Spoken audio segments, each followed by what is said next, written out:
Welcome everyone to the 2022 Holistic Pain Relief Summit. I'm thrilled that you've taken the time to join us. I'm Trish Rossiter and I'm your host for this summit series.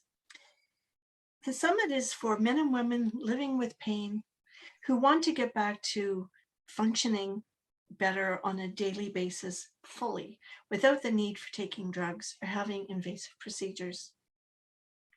If you haven't already done so, I invite you to join our Facebook group. Each day of the summit, there will be a thread where you can post your questions for our speakers and join the community. And as well, we'd love to hear your best takeaway from the speakers of the day. So today I'm delighted to have Rachael O'Meara join us. Rachael is an executive women's coach who helps successful leaders amplify their impact using their emotional intelligence tools and strategies to become more confident, calm, and valued. And all of what she's going to share with us today all relates to pain and dealing with pain and pain management. Rachael was at Google for 13 years. And she was featured in the New York Times. She's a TEDx speaker. She's a certified coach and has a Master's of Business Administration from Fordham University. And also a Master's in Transformational Leadership and Coaching. So happy to have Rachael here today. Thank you, Rachael, for joining us. Yeah, hi. Thank you so much, Trish. It's great to be here. Thank you. So you're going to talk about the power of pause. So tell us your story. Yeah. So when, Trish, when you asked me to be a part of your community in the summit, my heart really sank because I know how much pain I feel like as a collective there is, and also individually how we're just dealing with stress these days, and there might be other elements, right?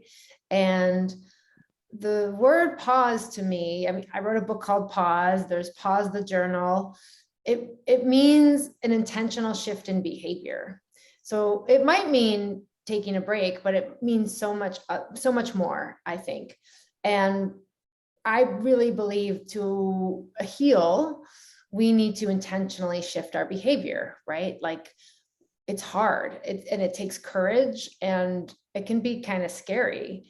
So that's the premise of today's talk, is to just talk about knowing we can avoid the pain using what I call the power of pause, power of intention, to heal ourselves. And of course, there's other things that can be done that I think are great. So, whether that means the medical world or your own RX for what works for you, medical things, everything. But pausing to me is, I think of it like a secret sauce. Like it can be something to really just heighten our awareness on what we truly need and what we are desiring, and and elevating the body's wisdom. There's so much intelligence in our body. Our body is a miracle worker all the time.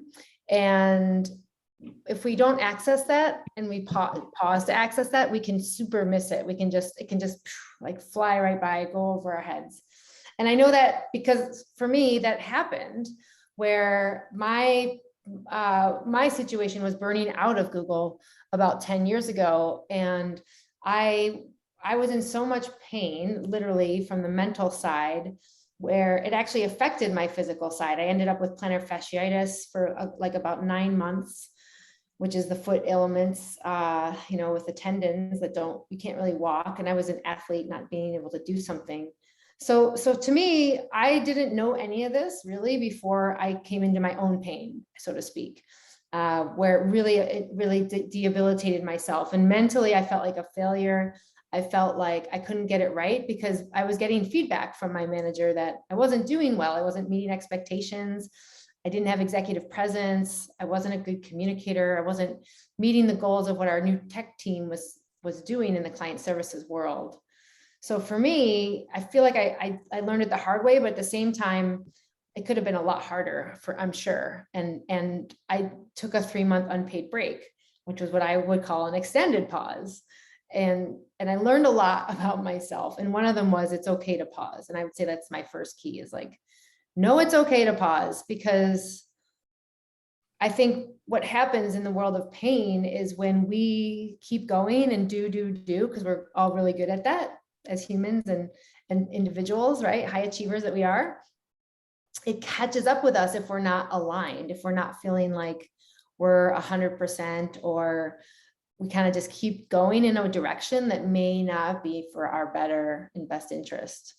So that's kind of my thoughts around that. And it's so important, because we're a 24/7 culture, as you know, and society. So we're expected to keep going and be always on. But the reality is we can't keep going that way. And the key is having practices like daily pauses, I call them, that can really help.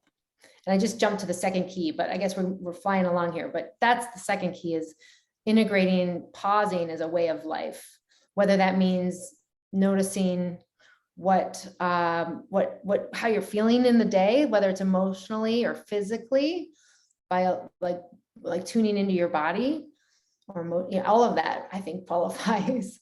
And then changing your behavior, intentionally shifting your behavior, pausing to do something different. Right. So you have a few practices that you're going to share with us.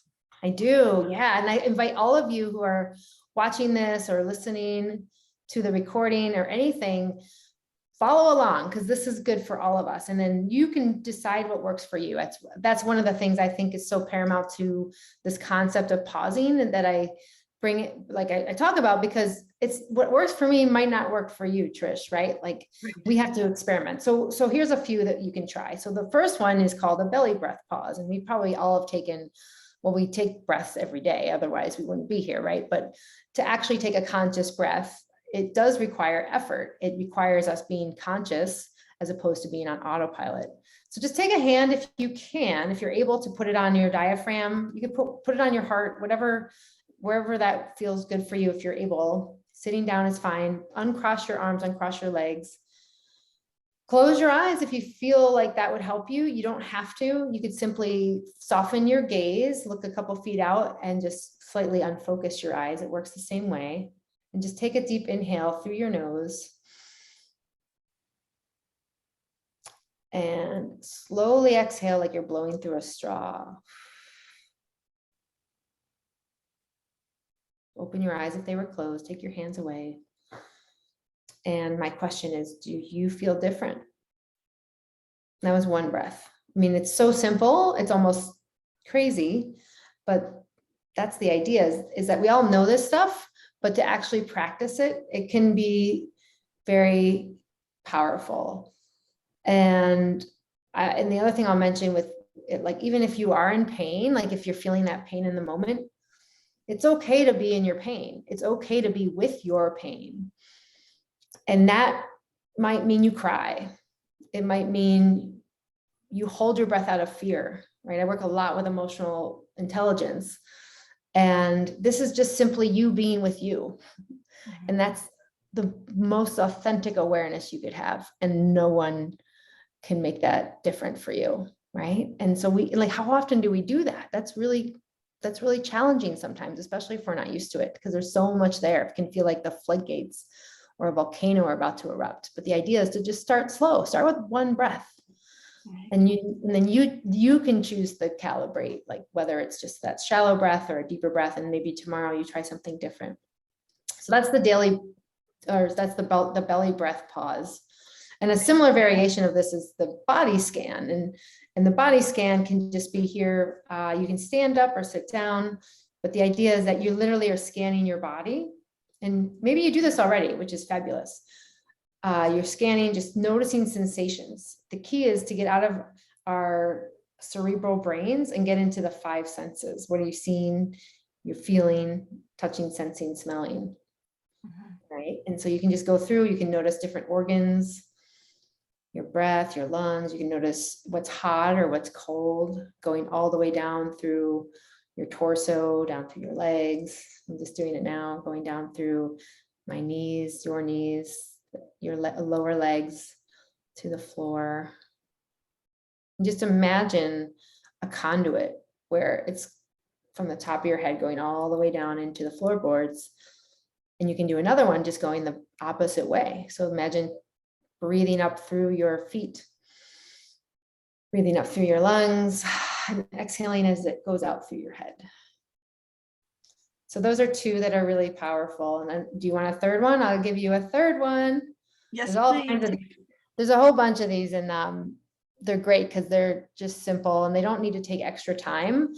What I like to call a mindful pause, like a mindful minute pause, means you do something different. So, or you do something that you would already be doing. So for example, brush your teeth, right? Or eat a meal. Like we're doing this anyway. It doesn't take any extra time, but now you're actually taking the moment, in the present moment, to notice what is the sensations again. So maybe with the brushing teeth, you're noticing the bubbly toothpaste on your enamel, and you're feeling it on your tongue and the taste buds, and you're tasting like spearmint, right? And so like these are the thoughts that can go through your head, but they're actually meaning that you're dropping into the present moment. And I love that one because a lot of times, I know I've told myself this, like, I don't have time to do this. Like, I'm not going to do anything different. Well, you don't need time. You can just shift your thoughts, again, pause and try something different.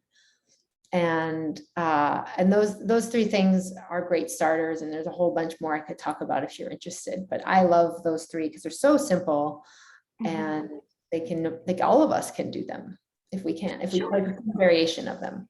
Why don't you give us a couple more examples, Rachel? Yeah, let's keep going. So here's one that I call them micro pauses. And this is from a friend of mine, Dr. David King Keller. He's in the book Pause, and he wrote a PhD on pausing, which is like amazing to me. So go ahead if you can and just take your hand, whichever palm you're feeling like looking at today, and hold it about, I'm gonna go centimeters, hold it about 10 to 15 centimeters away from your face at eye level. Is that about 10 to 15? I usually it's like 6 inches. I'm catering to Canadians here. And I'm half Canadian too. And so notice the palm of your hand. Look at it in front of you and notice the lines or the colors, the texture, right? You're keying in on the feel and the look of your hand. Maybe noticing ridges or mounds.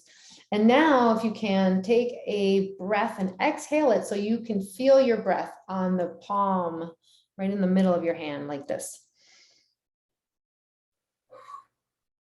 Just blowing out gently. Maybe it's like a slight breeze on your hand. You put your hand down now. And I'll ask you, how was that for you?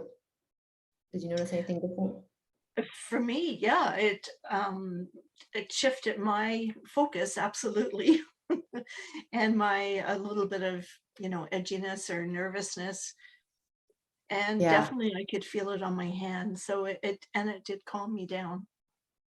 Yeah. So what's going on there? That's a great description. Neurologically, that soft breeze on your hand is signaling your rest and digest mode, your parasympathetic nervous system, to kick in, because it's relaxing, and you're actually stimulating the part of your brain that is taking its attention into the somatic, into the actual breath. It's like you're feeling the warmth of your breath. Probably it might be like slightly warm, it might be cold too, but your body's like, oh, I'm okay, there's my breath, really is what's going on.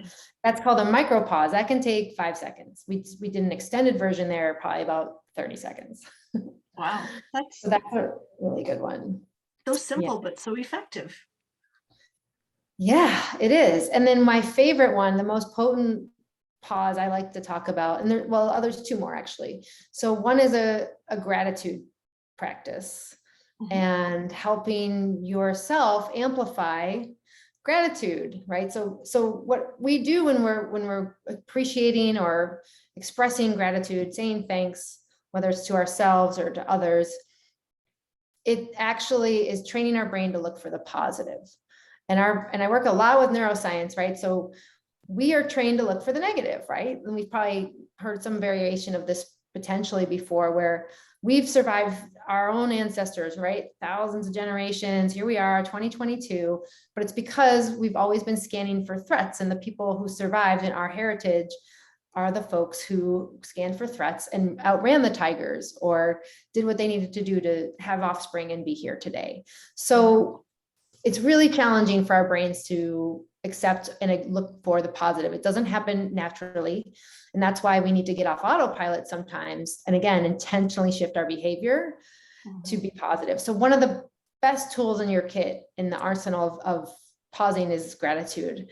And it can literally change the brain. There's been studies on this, where after like 4 days, you start to think about things differently, because your brain's actually looking for things. Actually, the studies about, let me think if I can, yeah. So the studies actually after 4 minutes a day for 2 weeks. So it's 2 weeks, right? 14 days.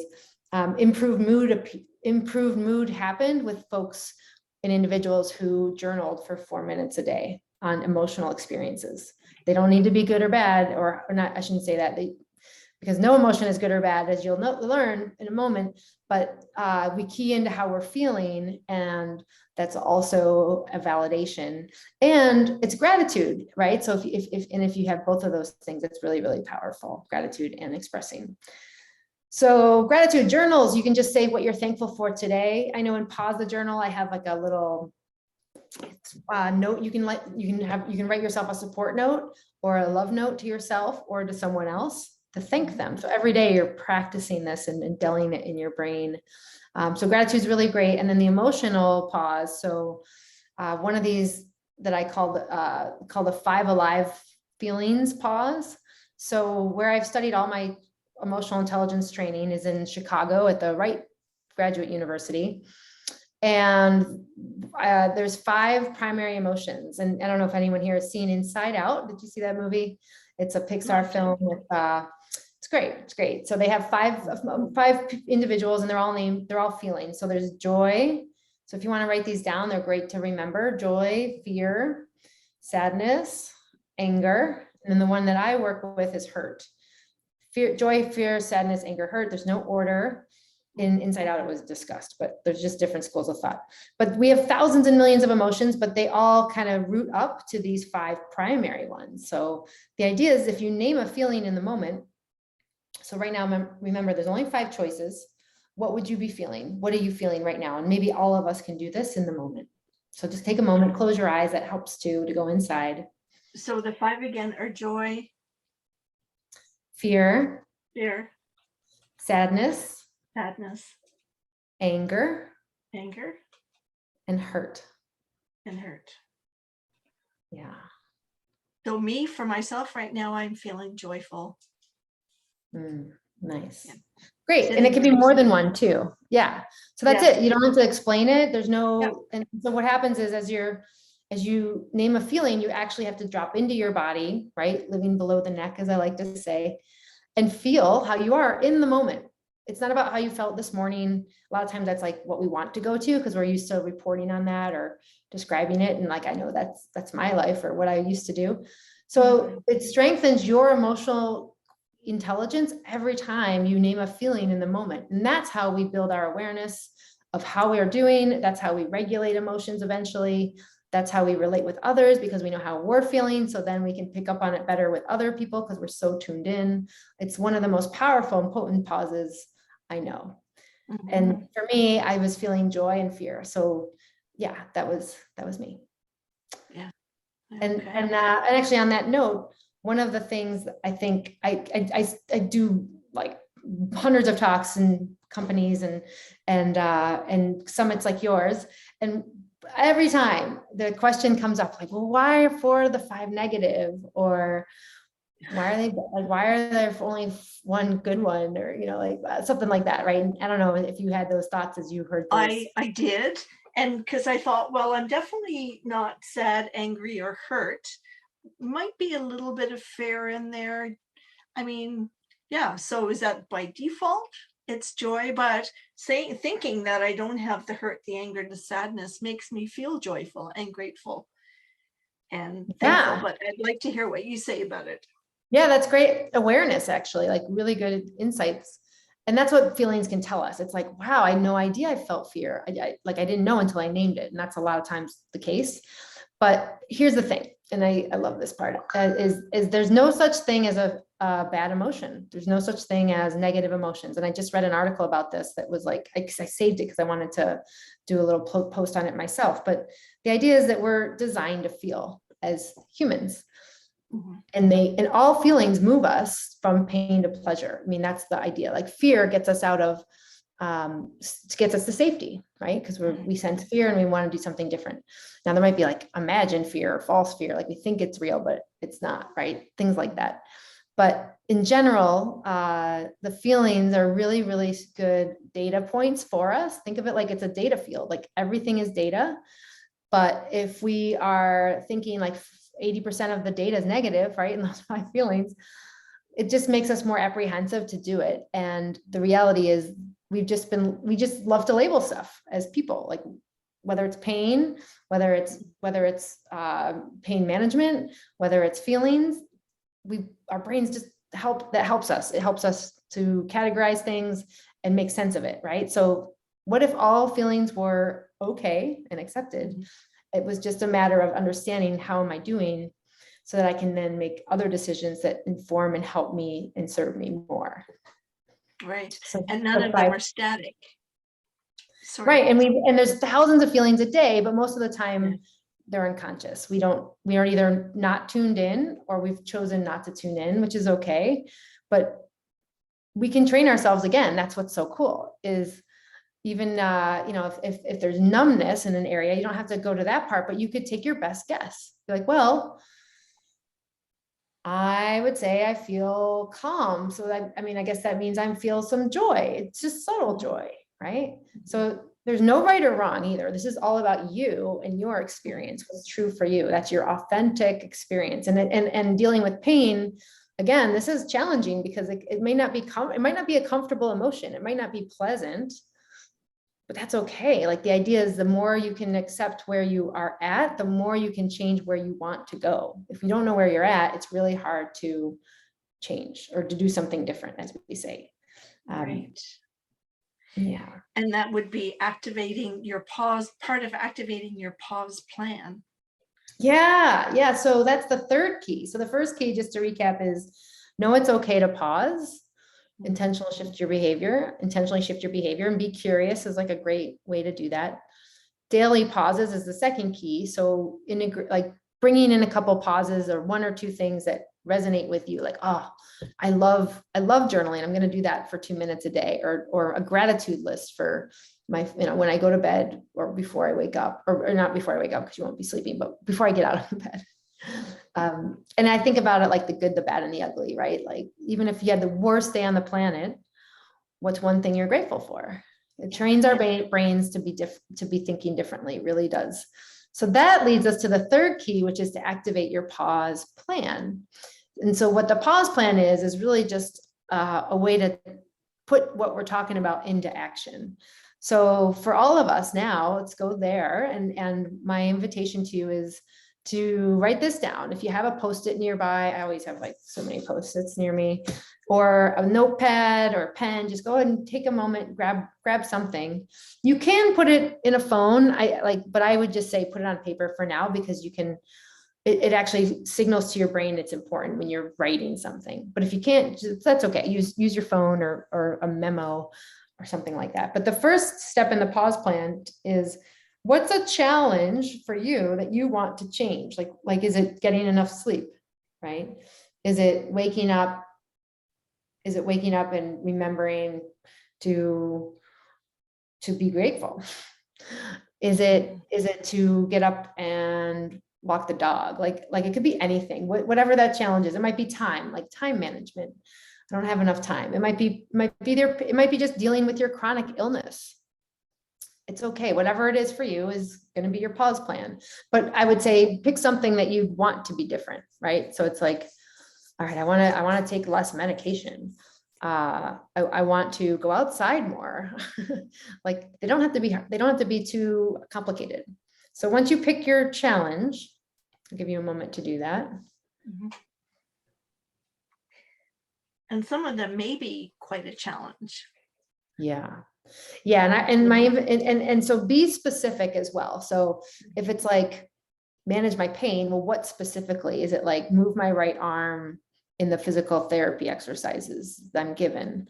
Or is it, walking down the stairs? Like it could be anything. It's just pick one though. The key is when we start with one little thing, it makes it way more helpful to go move in that direction. If we start too big or take on too much, then we get discouraged and we don't want to do it, or we just throw in the towel. Right? Can you relate? Like I totally get that. So just pick the one thing and start with something that might not be like out of a scale of 10. You're not picking like number 9 or 10, but maybe like a 5 or a 6 or something like that. Mm-hmm. But it's up to you. Okay, so we've got your challenge. Everyone's got their challenge. And now you're gonna name what is it that you'd want to be different. So if you haven't done that yet, just what is that you want to be different. So an example that I like to use all the time, because I do this, is I want 8 hours of sleep. And I don't get it. I wake up in the night, I go to bed too late, like my habits going to bed are crap sometimes. So I really need to be extra diligent. So for me, I have a routine plan now. Like if I want lights out at 11:30, that means at 10:30, I'm like getting ready for bed. And then I'm like done with everything by 11. And I have like a 30-minute window to wind down. There's no electronics. There's reading if I want it, wearing my blue light glasses if there's light on, all that stuff. So that's an example. It can be, eating a healthier dinner or something like that. So it's like, okay, I'm gonna meal plan my day, and I'm gonna have the vegetables and things for my shopping list. Like it's just, itemizing out what it is that you need to do, and then list out why it matters for you. Like, why is this important? When we connect to our why, like why does it matter to get that good healthy dinner for you? Like, what would that mean for you? So when we connect to our why, it makes it way more significant. We're more motivated to stay with it. So make sure you say, what your intention is behind this. Like, I want to have more energy in my day. I want to feel like I can move around and do what I need to do before 6 p.m. Like anything like that. So give yourself a moment to think about what your why is. And it might just be, I want to be free. I don't want to have to take all this medication or be on these things or see this person or like, therapy, whatever it might be. It's for you. Right. And then set up a time frame. So what's your time frame for this? Is this like, all right, on Tuesdays at 3 p.m., I'm going to turn off my digital devices. That's another one you can do, is like a digital device pause. I'm going to journal Monday, Wednesday, Fridays. For 2 minutes, I'm going to set a timer. So you might calendar yourself, right? So you just have this kind of, the more we set ourselves up for success, and if it's not in our calendar, it doesn't happen, right? So just like whatever works for you. Again, it's about what works for you. And then the challenge would be to implement this within 24 hours. So usually I say before bedtime tonight, but I think, 24 hours is fair game from watching this. So by this time tomorrow, what will you have on your pause plan that will be something different? And it's hard, and like maybe you post about it, like maybe you tell someone about it, because accountability is really, really big, right? When we write down our goals or tell someone about it, we're 30% more likely to achieve it. So if that doesn't motivate you, it's like so easy to not tell anybody, right? It's like, oh, I'll just do this over here. But when we do that, then it's like we actually make it real, and we're much more likely to get our goals. Right.